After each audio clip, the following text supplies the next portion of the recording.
Hey everybody, welcome to a new video series, mini-series, something like that, Big Lips McEast, where I play on the Albion East server, and I'm going to record my gameplay and share it with you guys. This series and these videos are not going to be very polished and edited like most of my stuff. I originally wasn't even going to make this series, but then realized, hey, people might benefit from seeing an experienced player start fresh over on a brand new server. Maybe you guys can learn from me. I'll show you what I do, what I'm doing to make money, what activities I focus on. I'll probably try to give some commentary here and there about why I'm doing it or some tips for if you want to do it. And hopefully you guys can learn from it or find it interesting. So just real quick to note, starting out, everybody in the content creator program got a bronze founders pack or above. So I got in 1 day early and had a little bit of gold to start with, as well as a nice 30-day premium. So that helps me out a lot, and this just progress a little bit faster, especially in the early days. Now, as you can see from the clips in the background here, as I started out, I just focused purely on making money and leveling up my account through going into the open world, mainly Black Zone and killing mobs. So straight, as soon as I got a tier 3 weapon, I went out into the Black Zone, killed some mobs, upgraded my weapon, even switched to a nature staff so I could clear a little bit faster, and just used that to sort of get some spec and, more importantly, just raw silver out early in the beginning. I'd basically go out until I had enough money to go back on the market and upgrade my set again to another tier or something. So I basically just went back and forth from the Black Zone to town, upgrading my gear slowly as I went until I had a full tier 4 one-handed nature set. And this is basically how I'd suggest starting out in Albion, at least if you're a little bit comfortable, just going deep into the Black Zone and killing open world mobs. The amount of raw silver you get is really high. Good tome drops as well are always good for silver, and you start progressing your account pretty quickly. One thing to note is I went out basically as soon as I possibly could. That means that the gear that I had on me was worth way more than I had in reserve, so if I died, I would have been set far back a lot. If you're a little bit newer, you probably want to spend a little bit of time in like the yellow zones, building up just enough silver so that you have at least 2 sets. So you can buy another set if you die, and then just never go into the black zone or red zone until you have another backup set. However, going in as soon as you possibly can is good, because really you should get enough silver to more than pay for your set very quickly. So as long as you don't die very quickly into your run, you should be pretty much set. One thing that's really big into not dying like this right away is something that I always do and 100% suggest that you do, is to go as far deep into the Black Zone as possible.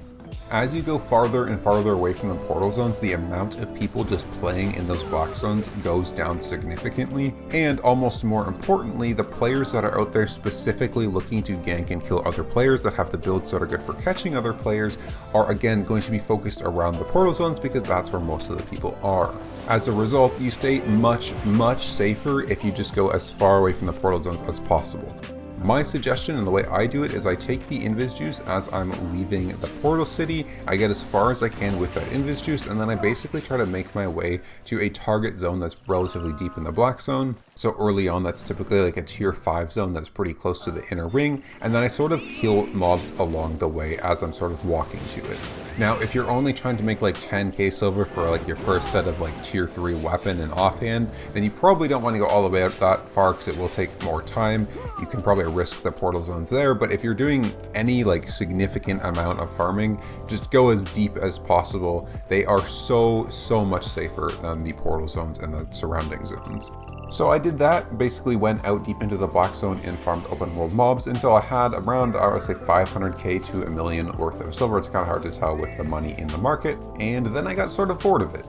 My initial plan was to do something similar to what I did in the beta, just get a really strong solo nature set and then go do some like solo static dungeons and group dungeons out in the roads and stuff like that. Focus on that early on to get some money in spec.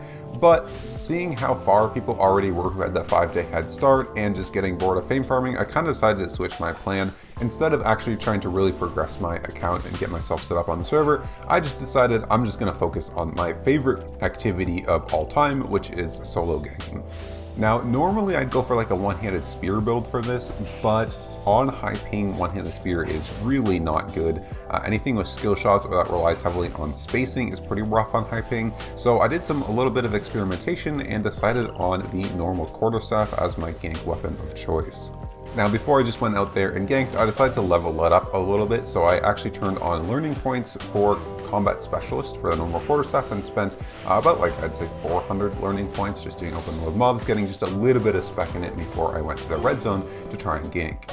Also, I wanted to make sure my economy was still flowing while I was maybe suiciding out in the red zone, so I tested out faction transporting as well. I did a faction run from Thetford to Caerleon. It's just a small one with the 3 hearts, and I mean, it doubles your money basically. You go from 3 hearts to 6, but honestly, it's probably not that much more money per hour than just going to the open world, so I decided to just leave it. I might come back to it once I unlock the grizzly bear, if I unlock the grizzly bear on the server, so that I can do the large ones relatively safely, because those will definitely make a hell of a lot of money, but the small ones, probably not that worth it. I also decided to use my focus. I had 30k focus sitting there from the premium that I got in the founders pack, so there were ways that I could make more money with this, but I just decided to start leveling up my quarterstaff crafting, because if I'm going to be maining the quarterstaff, I might as well have a way to craft it, as they're not always the most popular item to craft. So I actually used my focus just doing a bunch of tier 3 quarterstaffs with stuff I bought off the market, and then transported them over to Caerleon to sell on the black market. It was now the first day of the full release, so it was the next day, and so I knew there would be a lot of new people coming in and doing low tier activities, so those quarterstaffs should sell pretty easily on the black market with all that low tier activity going on. With a little bit of economy under my belt, I decided to go start and do some solo ganking in the red zone while hard flagged. Okay, so unfortunately Fiend Cowls are like 400k, so I'm gonna have to use a Scholar Cowl. I'm not really gonna be able to kill any like gatherers or things, gonna have a purge for the boots, but I'm basically just gonna look around. Hopefully find some people even in like tier 3 or tier 4. Basically, if anyone has even like a riding horse or a transport ox, that's a pretty good target, because those things are almost 100k still. I'm not really sure where to go, but I'm just going to roam around and hopefully find people killing open world mobs, because I don't have that great of killing potential with really low tier gear and low spec and no purge. Now, these clips are a great example of how you do not really need any high spec or great gear or anything to go do solo ganking. You just need to be opportunistic. Find people in unfortunate situations at the right time, get lucky, and you'll be able to pick up some free kills. Just focus on staying safe and then just finding people who are in unfortunate situations. You can see this first kill I got on this fallen staff guy. It's like 4.1 in flat 4 gear, and it's worth 600k. The economy fresh off the server, like tier 4, 4.1 gear, materials like wood and stuff, everything's so expensive.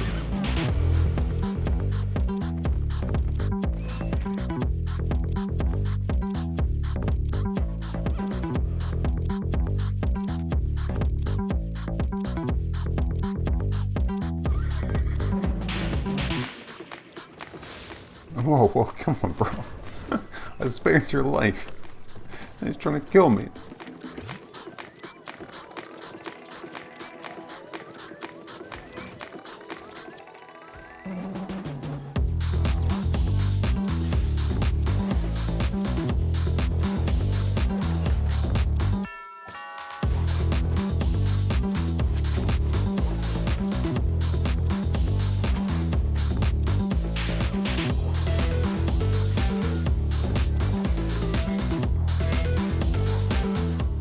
Damn, 300k. Not bad for like a tier 2 guy. What? What's for so much money here? Wait, what? Oh, okay, it's the trash is showing the value of the items that trashed. That is trippy. Okay, I'm gonna have to keep that in mind. That is very weird. One tip when you're out ganking like this, make sure that you have your effect sounds on really loudly so you can hear them really clearly. You can hear people before you can see them. I can hear this guy killing mobs to like my southwest before I can see him, which lets me get that nice little stealth right at the edge of the screen and set up on him a lot easier. Along with being opportunistic, you sometimes just have to be confident and just go for things, because the vast majority of kills that I get when I'm solo ganking like this are against people that very easily could have escaped if they didn't like panic and run into a wall or just like get lost. Also, notice these guys to my northeast over here as I'm killing this guy. I was kind of scared of these guys as I killed the first guy because I thought they were going to come and kill me, but turns out they weren't going to pay any attention to me, which was definitely not a smart decision from them. Because 30 seconds later, I decided to go check on them and see what they're doing, and they were not in a good situation. This is a perfect example of what solo ganking, especially in bad tier gear, is all about. An opportunistic situation where people do not respond very smartly. This Nager could have very easily stopped me from executing his friends and stood his ground, and I wouldn't have been able to do anything. But he just let me execute them, and they both ran away, and I got 2 free kills. One of which you had this tier 7 dagger pair on him, which is a very expensive early on in the server's life. Now, one decision to make when solo ganking like this is whether to roam around dismounted or mounted. Often you're going to want to roam around mounted just simply because it is so much safer, but being dismounted lets you catch people much easier. In some situations, I favor just roaming around dismounted. Some factors I usually take into account is how mobile my build is or how defensive it is. How likely do I think I'll be able to survive if the gank group just rolls up on me while I'm dismounted? Second, how likely there is to be a person in that area. If I see all the mobs down and all the resources down, I might just walk dismounted because there's a very likely someone ahead of me. And then lastly, most importantly, the reason I started roaming around dismounted a little bit more here is because there was barely any police in this East server. In the West server, there's constantly police on your ass, but I was finding I really wasn't having too many blueberries trying to mess with me, which let me be a lot safer just roaming around dismounted. One of the reasons I was focused on players doing open world mobs like this is when you come across people like this Battle Axe guy, if he was just out in the open and he decided to 1v1, he'd very easily be able to 1v1 me with his build versus mine. But because I found him killing mobs half HP with cooldowns down, I'm very easily able to come in and kill him and take all his stuff. Also, some more advice: whenever your inventory is full and you want to head back and sell the gear, I usually recall back, but sometimes I want to walk back to a specific city like Caerleon to sell to the black market or something. So I like popping into something like a solo dungeon and waiting out the outlaw to recall, or waiting out the criminal timer so I can unflag and then go back safely. And it also gives you some nice downtime to fish inside of a solo dungeon with a fishing rod. You still have some dead guy's body. Now, funnily enough, the biggest kill that I've probably gotten so far was when I was returning out into the red zone unflagged, and I came across this hard flag guy that was randomly low on mobs and let me kill him for free.